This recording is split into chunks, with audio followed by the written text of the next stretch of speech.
23 de novembro de 2023. Esta é a quinta-feira da 33ª semana do Tempo Comum. Em nome do Pai, do Filho e do Espírito Santo. Amém. Meus queridos filhos e filhas, muito bom dia. Vos saúdo com a paz de Jesus. Nós vamos meditar nesta manhã desta quinta-feira o texto do primeiro livro dos Macabeus, capítulo 2, versículos do 15 ao 29. Naqueles dias, os delegados do rei Antíoco, encarregados de obrigar os judeus à apostasia, chegaram à cidade de Modim para organizarem os sacrifícios. Muitos israelitas aproximaram-se deles, mas Matatias e seus filhos ficaram juntos à parte. Tomando a palavra, os delegados do rei dirigiram-se a Matatias, dizendo: Tu és um chefe de fama e prestígio na cidade, apoiado por filhos e irmãos. Sê o primeiro a aproximar-te e executa a ordem do rei, como fizeram todas as nações, os homens de Judá e os que ficaram em Jerusalém. Tu e teus filhos sereis contados entre os amigos do rei. E sereis honrados, tu e teus filhos, com prata e ouro e numerosos presentes. Com voz forte, Matatias respondeu: Ainda que todas as nações incorporadas no império do rei passem a obedecer-lhe, abandonando a religião de seus antepassados e submetendo-se aos decretos reais, eu, meus filhos e meus irmãos continuaremos seguindo a aliança de nossos pais. Deus nos guarde de abandonarmos sua lei e seus mandamentos. Não atenderemos às ordens do rei e não nos desviaremos de nossa religião, nem para a direita nem para a esquerda. Mal ele concluiu estas palavras, um judeu adiantou-se à vista de todos para oferecer um sacrifício no altar de Modim, segundo a determinação do rei. Ao ver isso, Matatias inflamou-se de zelo e ficou profundamente indignado. Tomado de justa cólera, precipitou-se contra o homem e matou-o sobre o altar. Matou também o delegado do rei, que queria obrigar a sacrificar, e destruiu o altar. Ardia em zelo pela lei, como Finéias havia feito com Zambri, filho de Salu. E Matatias saiu gritando em alta voz pela cidade: Quem tiver amor pela lei e quiser conservar a aliança, venha e siga-me. Então fugiu ele e seus filhos para as montanhas, abandonando tudo o que possuíam na cidade. Também muitos seguidores da justiça e do direito desceram para o deserto e ali se estabeleceram. Palavra do Senhor. Graças a Deus. Meus queridos, nós estamos vendo nessa leitura de hoje o princípio do que nós chamamos de revolta dos Macabeus. Depois nós vamos ver que essa coragem desse homem, Matatias era um chefe da religião judaica, né? A coragem dele vai fazer com que haja uma revolta grandiosa, que é o que vai depois conquistar a liberdade do povo diante da prisão do rei Antíoco IV Epífanes.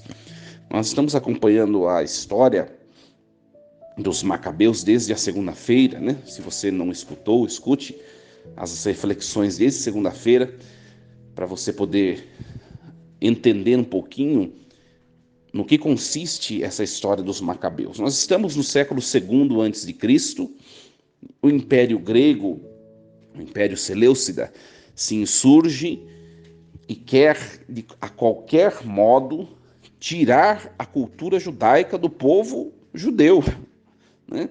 Quer apagar todo resquício de prática religiosa, da herança dos antepassados. Então eles proíbem o culto judaico, eles proíbem a prática da circuncisão, eles começam a queimar as Sagradas Escrituras publicamente, a rasgá-las e queimá-las. Eles começam a matar quem de fato persiste em praticar a religião. E muitos judeus vão atrás de fazer a vontade do rei e abandonam a religião de seus antepassados.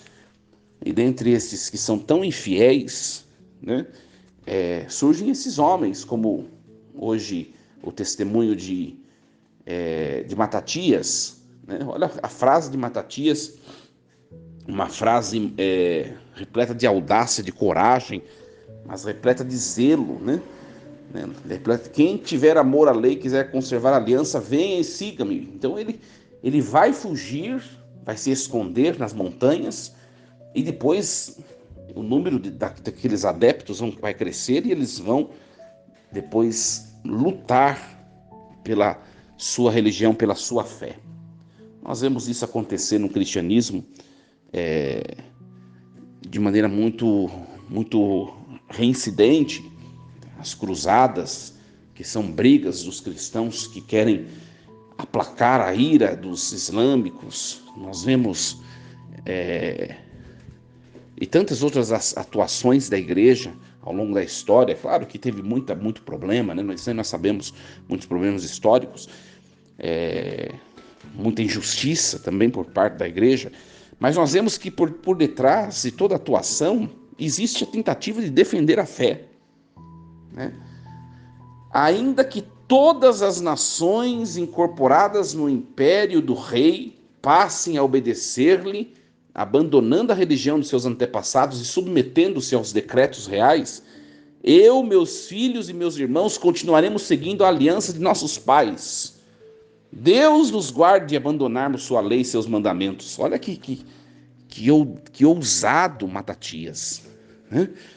E nós vemos na história da igreja também, minha gente, sobretudo aqui no Brasil, quantas pessoas abandonaram a fé da igreja católica, a fé da igreja de Cristo, a fé que nós recebemos dos apóstolos, os costumes que vieram desde a era apostólica.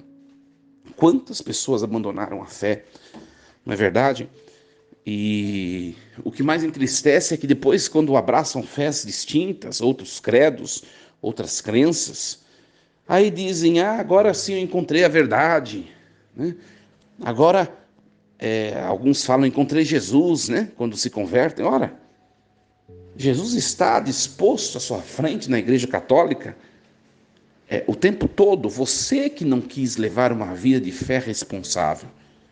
Não é que aqui não tem Jesus. Pelo contrário, nós temos a plenitude dos sacramentos, nós temos a plenitude do encontro com Deus. Ora, uma coisa para nós refletirmos, será que a gente também não está vivendo uma vida religiosa irresponsável, minha gente? Você que está escutando, para nós refletirmos, nós todos, será que eu não estou vivendo uma prática religiosa morna ou fria? O que vai acontecer comigo se eu viver assim? Hoje em dia, quem não tem uma fé responsável, hoje em dia vai caindo fora, não vai aguentar mais ficar com a pressão do mundo.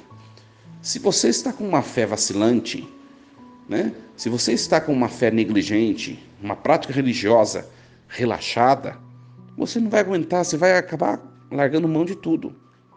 Você vai acabar, escuta o que o padre está dizendo, ou você se decide por levar uma vida de fé responsável, convicta, conhecer a igreja na qual você caminha, né, se interessar pelas coisas de fé. Por que na igreja católica é isso, é aquilo? Tudo tem um porquê. Por que tal coisa?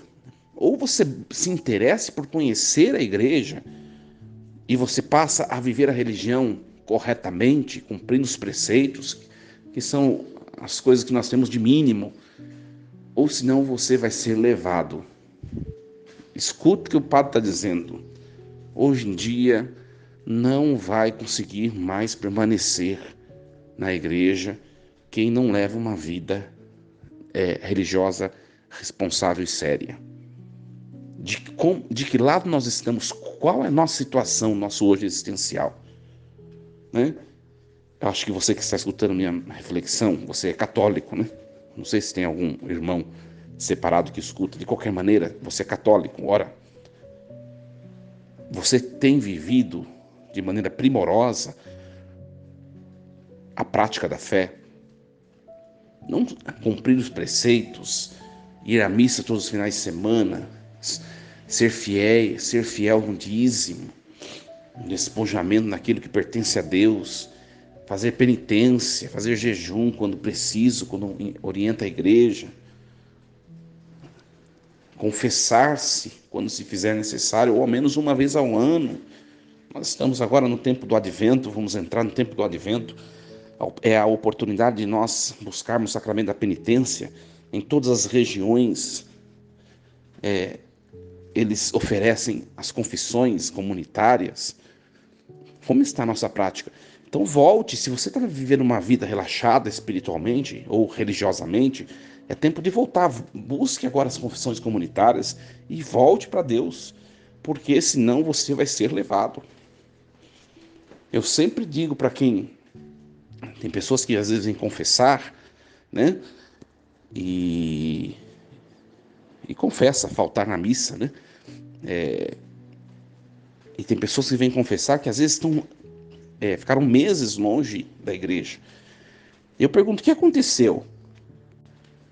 Por que você sumiu? Porque, ai, padre, a gente vai fazendo uma coisa aqui, uma coisa ali, depois viagem, e aí os compromissos, não sei o que, a pessoa vai dando desculpas. Ora, se nós não colocarmos Deus por meio das atuações, das atividades da igreja, em primeiro lugar, nós vamos nos distanciar de tudo, minha gente.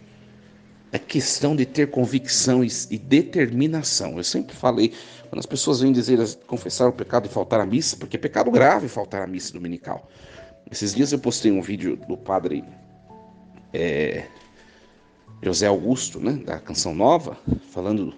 Ele simplesmente está lendo o que está no catecismo da Igreja Católica, não está falando por ele mesmo, né? E uma pessoa comentou lá nos comentários no YouTube, né? Eu até apaguei o comentário da pessoa, né? Quem é você para jogar alguém no inferno ou não? De fato, eu não sou nada. Primeiro que o vídeo não é nem meu, né? O vídeo é do padre José Augusto. E de fato não sou ninguém para jogar ninguém no inferno, e nem quero. Eu não consigo, às vezes, nem prezar pela minha estadia na graça santificante. Imagina que eu vou ficar olhando para os outros. Cada um cuida do seu. A questão é, eu informo o que é a verdade. A verdade é essa, né? Você é católico, você se diz católico, o seu compromisso é este. E é isso que eu estou pregando, né? O descumprimento disso para quem é católico é pecado grave. O que é pecado grave? É um estado de morte eterna. Tudo isso é na doutrina, não sou eu que estou falando. E as pessoas elas se acham donas da verdade, né? A gente está vendo, ontem a gente viu o texto da morte dos irmãos Macabeus, sua mãe, né? Pessoas que lutaram, a vida de Santa Cecília ontem também, pessoas que lutaram pela verdade, e foi necessário entregar a vida, derramar o sangue, eles fizeram. E nós não conseguimos fazer, nós em vez de lutar pela verdade recebida de Jesus Cristo, nós queremos mudar ao nosso modo. Ah, eu acho isso, ou eu acho aquilo. Eu não tenho que achar nada. Sabe por quê, minha gente? Quando Jesus voltar, né, haverá choro e ranger de dentes, como nos diz os evangelhos. É que as pessoas que tentaram mudar a verdade, interpretar a vida ao seu próprio modo, elas vão ficar de queixo caído, porque Jesus vai estabelecer a justiça, ou seja, a verdade. A verdade será estabelecida. E de que lado nós estaremos? E como serão as consequências disso para nós? Então, a coisa é séria. Então, que Deus nos ajude a voltarmos para os braços do Pai. Que o Senhor nos ajude a voltarmos para Ele. E não tem jeito de ir a Deus senão pela mediação que Ele instituiu, que é a igreja. Volte para a vida de fé responsável. Volte. Ainda há tempo. E Deus te espera. Força e coragem. Em nome do Pai, do Filho e do Espírito Santo. Amém. E lembremos-nos sempre, Deus está no comando de tudo.